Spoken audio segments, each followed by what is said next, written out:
Hey, good evening, everyone, and welcome to another edition of Let's Talk About It. I hope everybody's having a wonderful holiday season. And do we have fabulous guests for you this evening? Isn't that right, Dennis? Yes, Susan. Yes. Yes, I agree. Well, I'm so glad to have you agree. It shows that he's in the holiday spirit. Well, these are two of our favorite guests from all time, from 25 years on the air. At least, yes. We are so honored, and it's just a wonderful show that we have for you tonight. End of the year. End of the year show, and we have Jamie Eves, who has done amazing work in our town, being one of the best historians we've ever had, I think, and the best, yes. Definitely. And he's going to be here to tell us some interesting things about the area and the Civil War era. And we have Kit Eves, his wife, who has done great work in town. And both are Lions, and Dennis and I are members of the Lions Club. And they do great things to help the people here in the area. We're not Lions. But anyway, without further ado, welcome to the show, Jamie Eves. Thank you. I'm glad to be here. And welcome Kit Eves. Okay. My voice is the same. Jamie's is different as he's gotten a little older, so you may not recognize his voice. But he sounded good when he said hello. Yes, he sounds great. That was good. Excellent. And, Tell us a little bit about what you plan to talk to us about this evening, Jamie. Well, I was asked to tell the story of the Methodist melee on Main Street, which is a story of two and more local heroes who stand up to a mob in the 1830s to protect the rights of an abolitionist speaker. Wow, that is fabulous. Methodist melee on Main Street. That's illiterate. And as a historian, I did go to school. Yeah, and my family, I come from a long line. I saw it on Facebook. I come from a long line of Methodists. Yeah, good for you.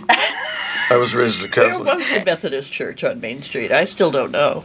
It's approximately where Hurley's was. I'm not sure what to call that building today, but They called it a lot of things. Yeah, the Lincoln.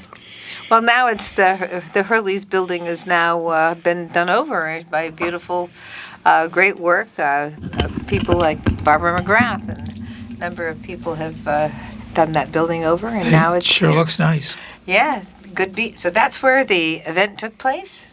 Well, when there was a different church that was there. So the Methodists were not the first or anywhere near the first church to be formed here locally. Congregational church goes back to colonial times. But the Methodist Church was created here in the town of Windham in the 1830s. And that's pretty late. There were several that were already here before that. And its first building was on Main Street.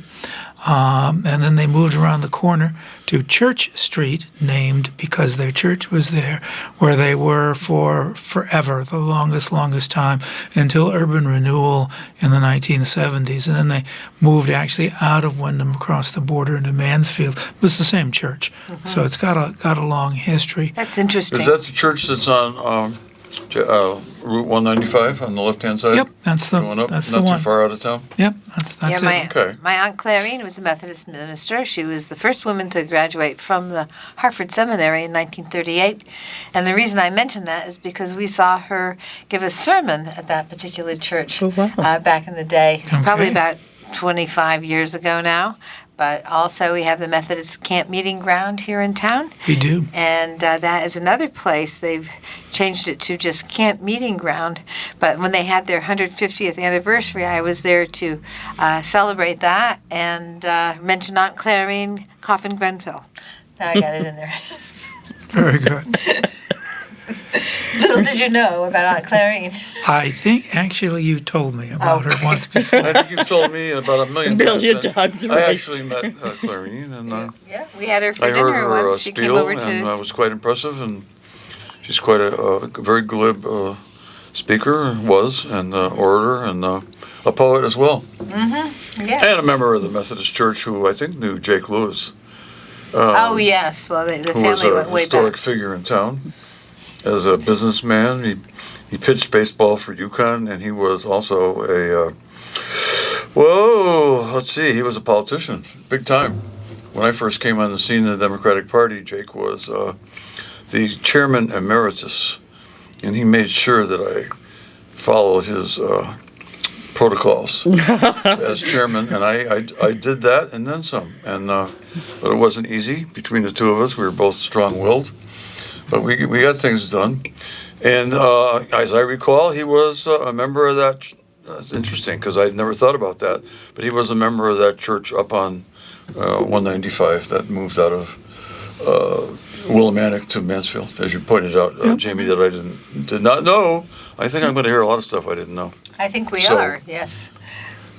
Let's continue with that.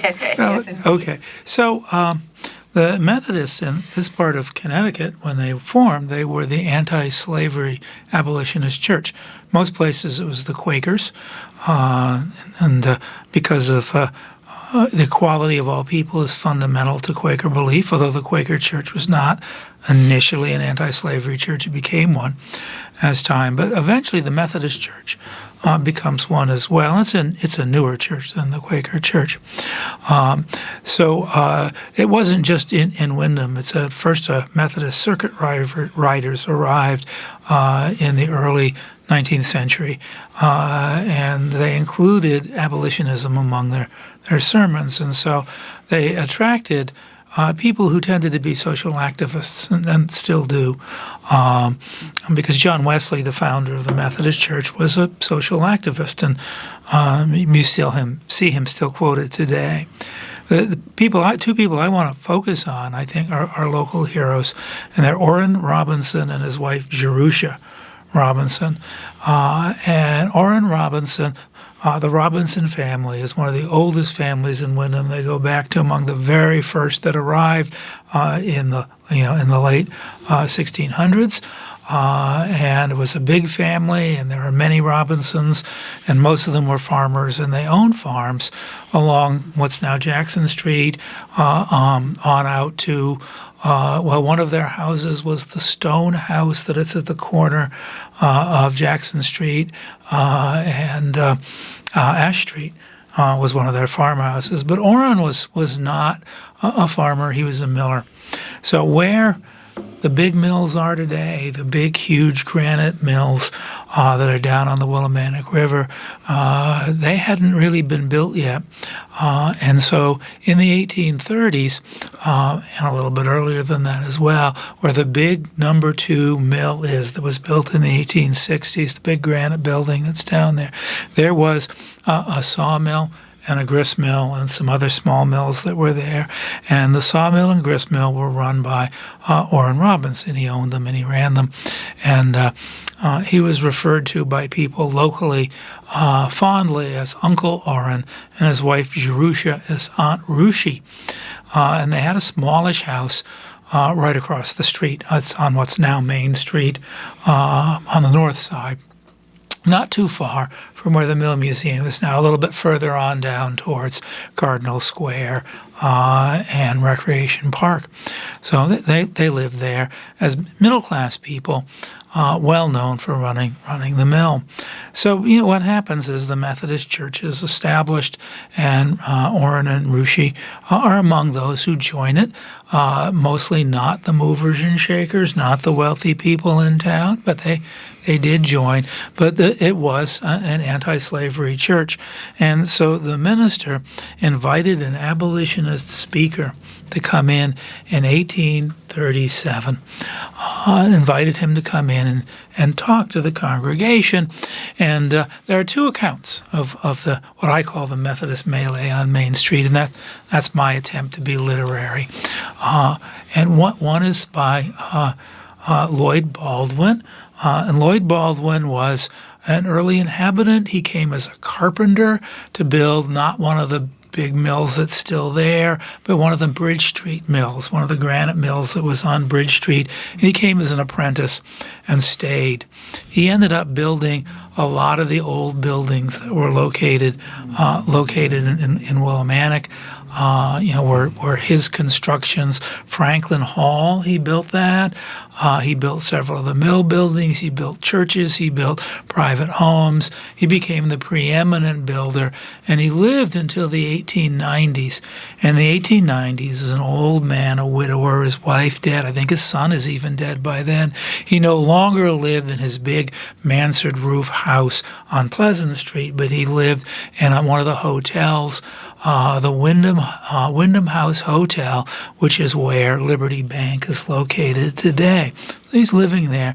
And for one of the local newspapers, not the Chronicle, but the other one that we had, daily newspapers, he wrote a series of articles called Willimantic, before 1850. And in it, he wants to do the history of the community, but as a builder, he went building by building and then talked about who lived in those buildings. Wow, that's impressive. It's a wonderful early history, and it exists because it was printed in the newspaper, and the Journal was the name of the newspaper. And then somebody did a typed transcript that was put on our local library, and I've copied it out and put it onto the Mill Museum's website so it can easily be read by everybody. This is where I first heard this story. It's a spare account, and Lloyd Baldwin had mixed feelings about Robinson, about Orrin Robinson, because they were affiliated with different political parties. Orrin Robinson was a Whig, and Lloyd Baldwin was a Jacksonian Democrat. And as a Jacksonian Democrat, he wasn't very sympathetic to abolitionism because the Democrats, right? The Democrats were the conservative party back then. Yes. They didn't want to change things like that. Their fear was any abolitionist movement could undermine the Union, cause secession, and eventual civil war. And of course, they were right. That's exactly what did happen. So they didn't like this abolitionist talk. But Baldwin liked Orrin Robinson, because he was an honest man who stood up for what he believed in, and so that was respectable at the time. He respected him greatly. So he does a very short version, and then there's a longer version by Alan Lincoln, who would be a Republican after the Civil War. Lincoln was actually really our first real full local historian, and he did an oration. And when they said orations in the 1800s, they meant orations. They would go on for hours. And he did one on the bicentennial of the town of Wyndham, and he includes this story in it. And it's got more details in it than Baldwin's version, but some of the details are wrong. So we have to take it with a grain of salt. So these are the two primary source accounts that we have for what happened. So we've got the minister has invited in a person that Lincoln actually said was Aaron Phelps, but I can't find any abolitionist named Aaron Phelps. But there was an Amos Phelps, so I think it's Amos, who's from Connecticut, then later moved to Massachusetts and became very involved with the Massachusetts Anti-Slavery Society and the National Anti-Slavery Society. He was a moderate abolitionist. He didn't want to push too much, so he crossed swords with William Lloyd Garrison, who was the radical one. They didn't disagree on things very, very often. But it was Amos, this moderate abolitionist who wants a slow, more gradual abolitionism. Connecticut had already had abolitionism. Connecticut had outlawed slavery in Connecticut, but it was a slow, gradual abolitionism. We would not finally have the end of slavery totally in Connecticut until 1848. That's a long, long time, when the legislature finally said there's maybe about a dozen slaves left in Connecticut. Let's call all this off right now. Because it was birth, right? Yeah, so the original law said that it freed anybody who was born of a slave mother when they reached first their 25th birthday and then they lowered it to their 20th. As of 1787 was the date the law went. I think not 87. The year before, 86, I think, is the year the law went into effect. But that's gradual. Think that if you're just a newborn at that time, that's going to be a long time before you get to be free. Unlike Massachusetts, which did it by court, the Massachusetts Supreme Court, outlawed slavery in Massachusetts in the late 1700s, 1780s, before the current U.S. Constitution, by saying it was a violation of the Massachusetts Constitution, which guaranteed equal rights to everybody. And so they just simply said, well, it says equal rights in the Constitution. And Vermont, actually, when it came in as a state, outlawed slavery in its constitution expressly. So they're earlier than Connecticut. Connecticut dragged its feet and took a while to really get around to do it. So it's a very gradual abolitionism because they didn't want to interfere with the property rights of people who owned other people, which is an awful thing. Terrible thing. It's in a lot of the older deeds and the properties as well that we had to pass laws in, more recently to make sure that those kinds of things are out of the real estate deed. Restrictive covenants. Yeah. Yes.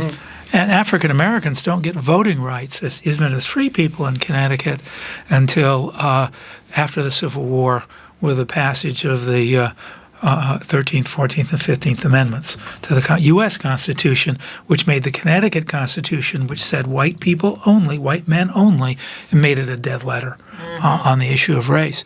So anyway, that's how far back we're going in time. So the Robinsons joined this church. Phelps has been invited to speak, and there were people locally who didn't like it at all.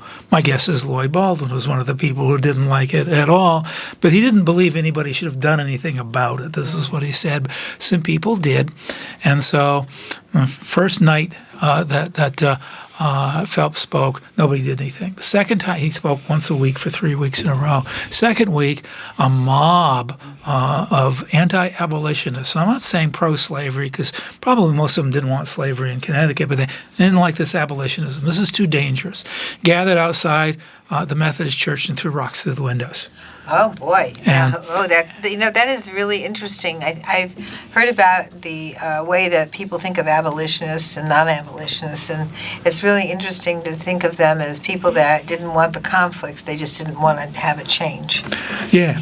So, it's Noah Webster actually was one of the people behind Connecticut's abolitionist law outlawing slavery, that gradual law. Webster fought for that in Connecticut, but he was against abolitionism when it was aimed on a national level because he thought it would lead to a civil war. Right. So, there were lots of people who felt, and not just Democrats, because Webster was a Federalist and then a Whig. So let's throw rocks at that's violence to stop other violence coming. Yep. Well, that's Basically, it. that's what Well, it it is. got worse. That's a good point. The next week. Excellent I'm point. sure. So the next week, a mob mostly of tough young men, probably armed with clubs, maybe with guns, nobody says, but guns were legal and they could have had them, they stormed into the church, led by a man named Charles Schofield, who was in his 20s. Young man, so these are strong, tough young men, burst into the church just as Phelps is ready to start speaking, and they storm up to the pulpit at the beginning, and it's like, you shut up. Well, you're going to shut up. There's sort of this back and forth, and they threaten to beat up Phelps, drag him out of the pulpit where he's going to speak, to beat him up, and what's going to happen? So I want to set the scene. Because just imagine this. So you've got these tough young men all hopped up because they're all ready for this. So they're all full of anger and fury as they come in. Maybe and then you've a little got alcohol. Maybe, and then you've got the church people who aren't ready for this because they didn't know it was going to happen, and because the gang had gathered at the Congregational Church and then marched over to the Methodist Church. So you got church people, right? Probably mostly women, because women are more likely to be church people. A lot of older people there. Kids would have been part of all of this audience. They're there, and suddenly they're being threatened. And so you would think normally they would back down or try to negotiate or something like that. But that's not what happens. What happens is Orrin Robinson gets up out of his pew, and he's 46 years old, and that doesn't sound old to us today, but 46 was getting on in years back at this time. So you've got this much older guy goes up to Schofield, a much younger, tough, angry young man who might have been armed, and grabs him by his arm, marches him down the aisle probably a frog march, probably the arm, I think, behind the back, one of those things, Okay, and yeah. throws him out on the main street. Oh.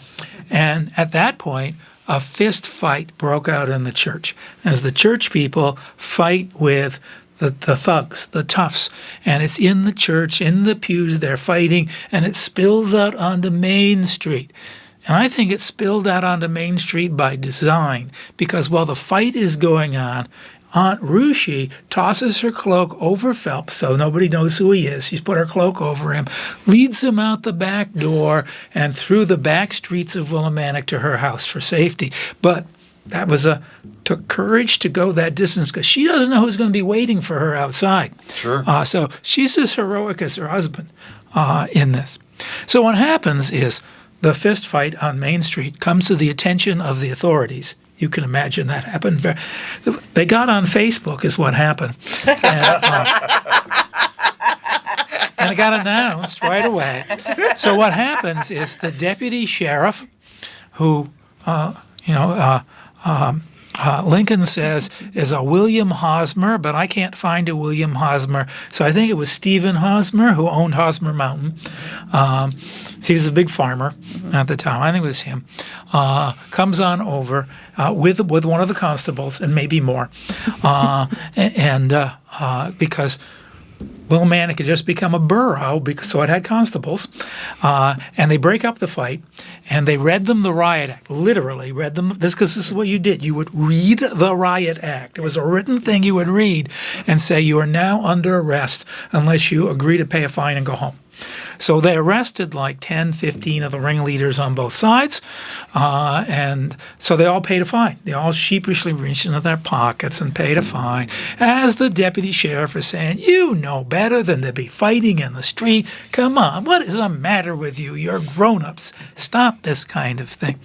Except for Warren Robinson, and he's just incredulous. Pay a fine for defending my right to freedom of speech, freedom of religion, freedom of assembly, and defending Phelps's rights to speak freely, which he has a right to do, and the church has a right to invite him. I am not paying a fine for defending my rights. Take me to jail. Oh, so he went to court? Hosmer has no choice. He has to take him to the jail.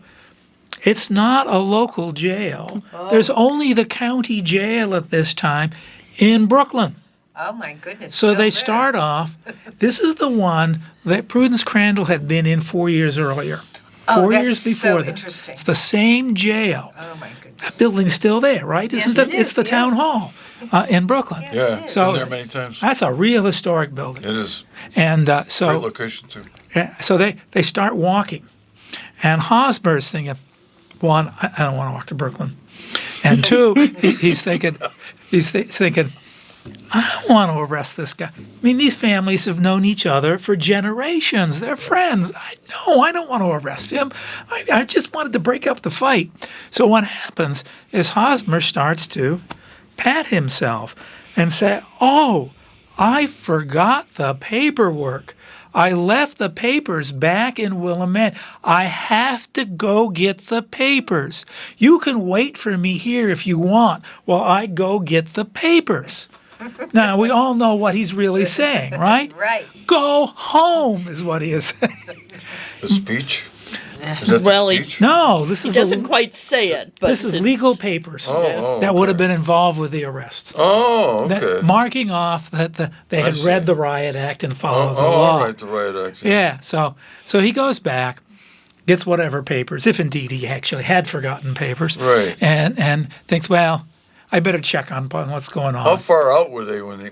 I don't know wondered that. that. I I'd don't love to know that. I don't think a it's long way. really very far that they had got. But what happens? Hosmer gets shape. himself a horse, so he rides his horse just to see what's going on, okay. and overtakes Orrin Robinson, marching himself to jail. And so he walked the whole way with the horse going next to him with Osmond, all the way to jail where he was committed to jail. Now, I would like to know how he got out of jail, but that's not in any of the record. Nobody wrote this down. I did hear sort of an oral version that got floated around that said that he refused to leave the jail cell, Robinson. He wouldn't pay his fine, refused to leave the jail cell until finally the jailers said, well, we're going to just take you out of here, push you out. So he sat down in a chair and held onto the chair. So they had to pick up the chair and carry it out and put him in that square in the middle of Brooklyn. So Wow. that's Determination. so that might have happened that way. I'm I going don't. to be a martyr to my cause. Exactly. This is what pretty much Thoreau did in Concord. Refused to pay his taxes because it supported the Mexican-American War, which he believed correctly was a war fought to extend slavery, and so was Yes. put in jail for it. And then in Thoreau's case, what happened to somebody? Some people think it was Ralph Waldo Emerson. Most people think it was his aunt. Came down and paid his fine for him. And Thoreau was so mad because they let him out of jail. Because his idea was he was going to stay there as a protest. And that's pretty much really what Robinson had intended. He's going to stay in jail as a protest. But that's 10 years before Thoreau. He's Thoreau before Thoreau. If he had only written the essay Civil Disobedience, we could be celebrating him today.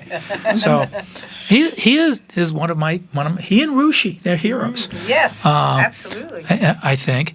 And Orrin Robinson lives until 1864. That's when he dies. So fairly old age at the time. He and Rushy had known sorrow. Their daughter had died before this event. Their son is around, but he just works as a laborer. And I suspect, reading between the lines, that he wasn't the sharpest tack in the box kind of a guy. But he lives with his parents. He never got married. And at the time of the melee, Rushy's elderly mother also lived with them as well. Rushy came also from a long family. Her father's name was Abel, but her mother's maiden name was Lyman. We still have tons of Lymans around. Sure. Well, my friend Bev Lyman York is a Lyman. That's how long Yeah. they're still boy. here. The Lymans. I didn't know that. I didn't so- know I that knew it was either. Beverly L. Yeah, it's a Lyman. So, these are really old families that go way Sure. back. So, anyway, I know where they're buried, and in the old Willimantic Cemetery. And Orrin's gravestone is still upright. Rushy's and their daughter Charlotte's have fallen over. I'd like to actually get a project to write them back up again because I think they deserve to be. Sure. She's a hero. Yeah. So again, Yeah, they're marble she is. stones. They could be righted. They're in the old part of the cemetery where normal people are buried, just little stones, not where all those big grand monuments to mill owners and things were. But they're there. I visit them from time to time. I like to tell Orrin how it's going. I went to see him because I wanted to tell him I'd used his name. So this was in 2017 in Charlottesville, North Carolina, Virginia, It was Charlottesville, around that Virginia. time. Right, 2017, I think, Yeah. when the thugs marched through town and Right. people stood up to them, Yes. and we had a vigil on the square here in town, on Gilson Square. Yes, we and did. several people asked, "What would we do if something like this happened?" And I thought to myself, I know what we would have done once. We stood up to them all those years in the past and could do that again. And that's when I wrote up this as a story for the first time. And it was published in Neighbors. That's and great. it's now on the Mill Museum's website. Wonderful. We'll have to share that as well. Yeah. I think we're going to break now. This is Susan Johnson. I'm here with our wonderful guest, historian Jamie Eves, his wife Kit Eves, who does great things in town, and my co-host Dennis O'Brien. We will be right back after these messages. Hey, welcome back. This is Dennis O'Brien here with our co-host Susan Johnson and very special guest. Talk about another couple in town who has done so much for the town. And gee, did I include us in that? I don't know. I guess I did, but inadvertently or implicitly. Jamie Eves and Kit Eves, and Jamie has just given us a really, really great story, a true story about the history of Willimantic and the area, and talking about. Abolitionism, if that's a word. It is. Okay, you would know. I would not. Anyway, let's get back to it. Jamie, you have some more things to cover? I just wanted a couple of things to finish up with. Yeah. The story of the Methodist melee on Main Street. So, Orrin Robinson I told you, I went and I told them about our day that we had Yeah, yeah. Our vigil.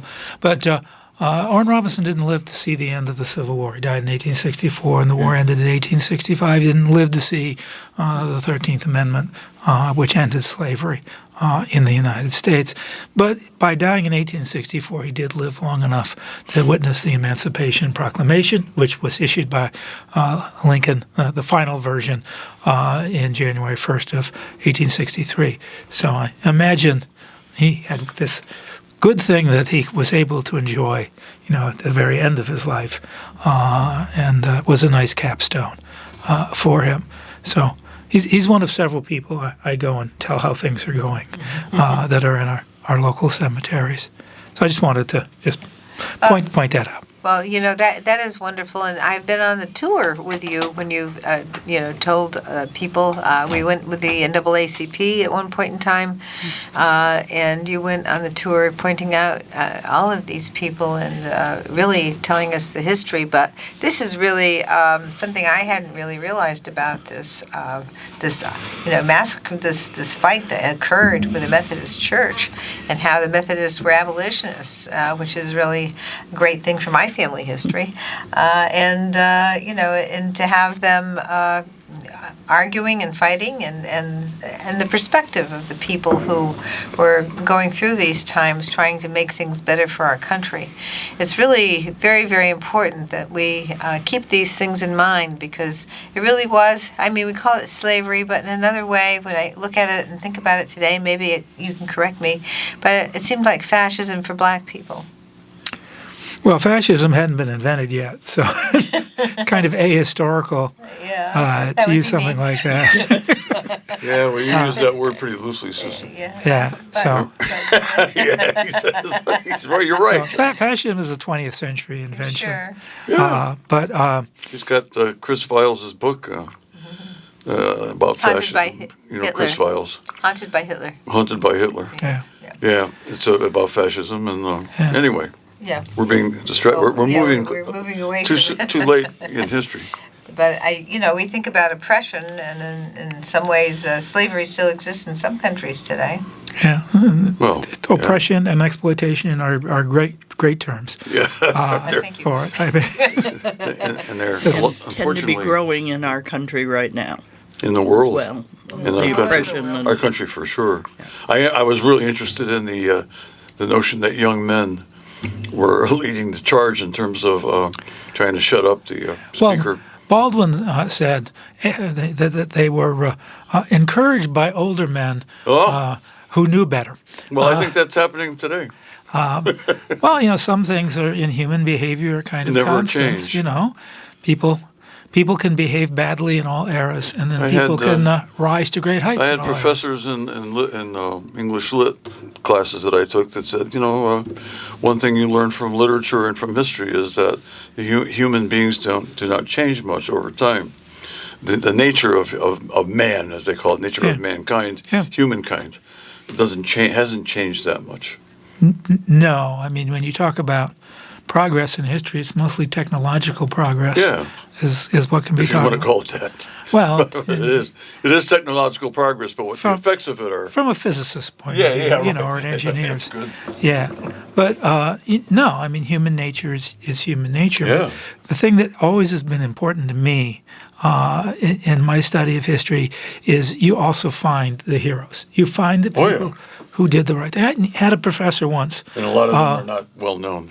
No, they're And not, that's what you're doing here. that's a shame. Yeah, I had a yeah. professor once who tried to get us as a class, don't be too hard on people who lived in the past. That's just the way it was back then. And I said, no, I can find at least one person in almost any era who stood up against stuff like Right. that. So there are people who stood up against slavery. There are people who were decent to other people.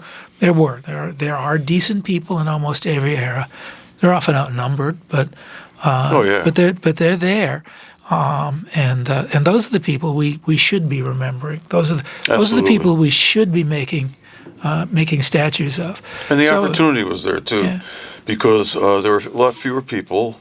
Life was harder in some ways. I mean, it's hard to judge that, but it was simpler, and we didn't have all these things. I mean, if you were a farmer, your week was pretty much set up for you. You worked from sun up to sundown, and the women worked, constantly, even more.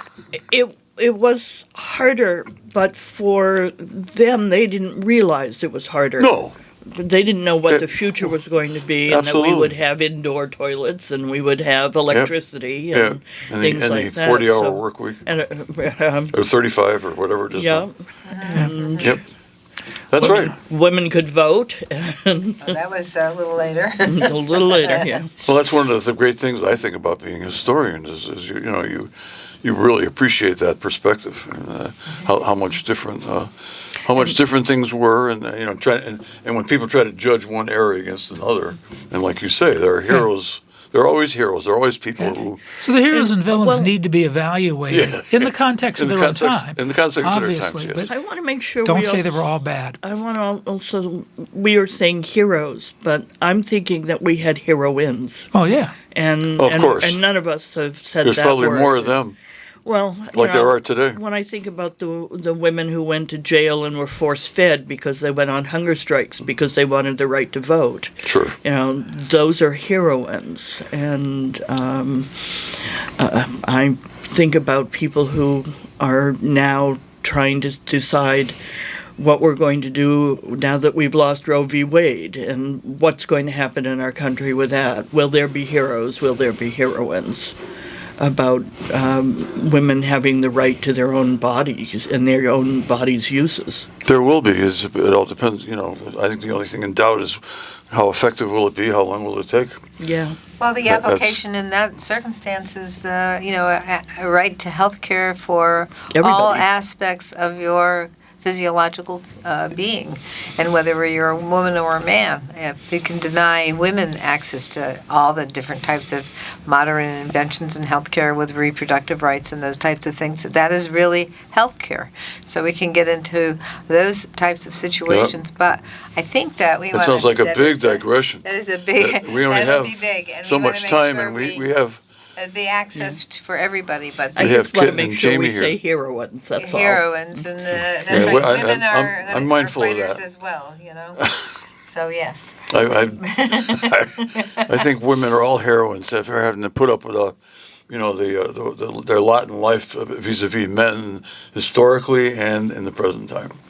Although we have made progress, but it's we still have, and there's lots still a and long lots way of to go, baby. wonderful men that really work hard and make sure the families are well cared for, and the women work hard with the families, and they make sure that the families are well cared for, Oh. and they make a nice society. If we only give everybody a chance in the society, I think we'll be doing very well. That's what we're going to be fighting You for. like to- Everybody Right. give the chance. Yes, Give the chance to do sounds good. Do the good Jamie, job. anything you want to add to Yeah. your discussion 'Cause we of the digress. melee, Yeah, I'm sorry, I did. the Methodist melee on Main Street? That's That's that's good. pretty. But yeah, that's an amazing thing, and to think it was right here. Refresh our recollection again on exactly where that Methodist church was. This is about where the old Hurley's department store is located, right around in there. Right in there. So all they had to do was go around the corner when they built their, because it was it was a temporary building they were in first, and then then they built their new one on Church Street, which they had for a very, very long period of time. And this was before the town hall was built. Oh, much longer yeah. before the town hall. Yeah, because Yeah. it's 1890s, right? 1890s for the town hall, I think. Yeah. Yeah. So the first churches in Wyndham were, of course, in Wyndham Center. Yep. But in Willimantic, the Congregational Church, which was also originally on Main Street and then got moved, was the first one. And they had then a Universalist church for a while. I didn't know that. The building is still there. It's the Shoesmith. Oh, really? That building My goodness, that was that's the a church. Universalist church. That was and I'm told, I haven't been in to see it, you can go up into the attic if John Walker will let you go up there, and you can actually see some of the the architecture of when that was a church. There was a whole neighborhood down where the mills are now that they tore down to make the mills. So we think that Chilson Square is the only example of urban renewal. So this is urban renewal circa 1850s, 1860s. They tore down, all that area where, the American Thread was to make American Thread. There are streets that no longer exist. The neighborhood was called Old State after State Street, which was the central street that went down it. There was a school that was down there that got torn down. Lots of shops, stores, residences, small factories. That's the grist mill and the sawmill that we talked about earlier. And on the location where the Mill Museum is now was originally a saloon.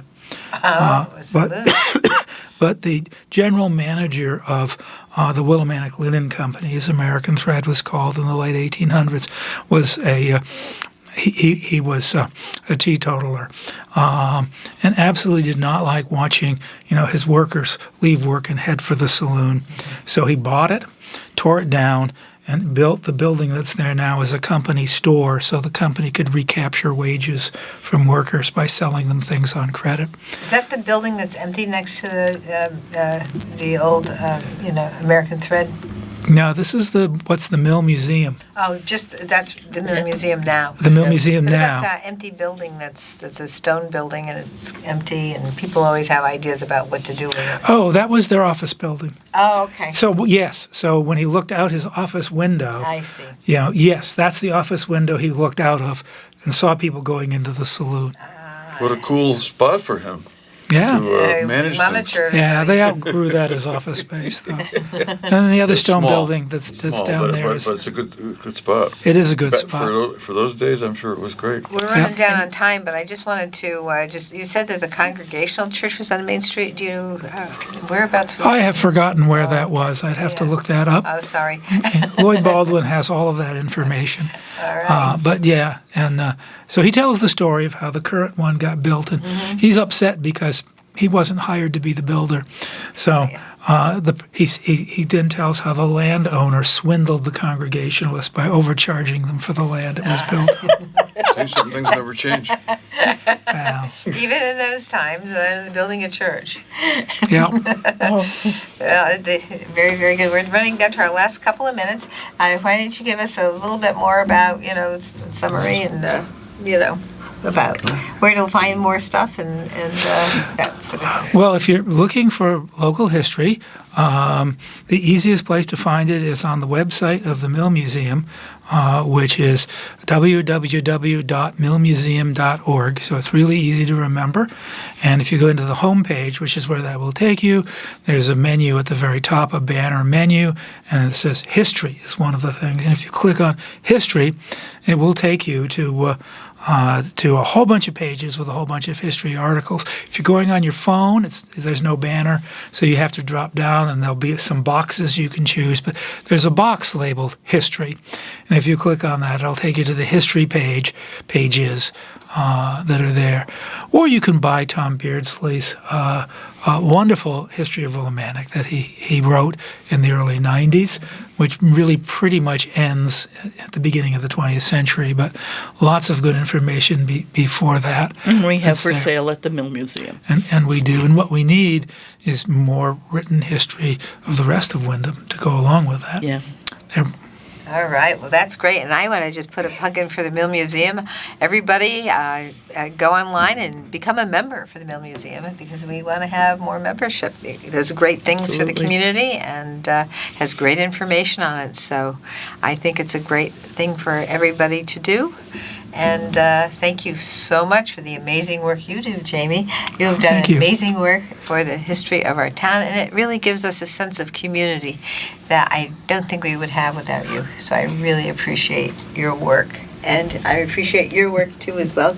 Kit Eves, Jamie Eves, thank you both for being with us this evening.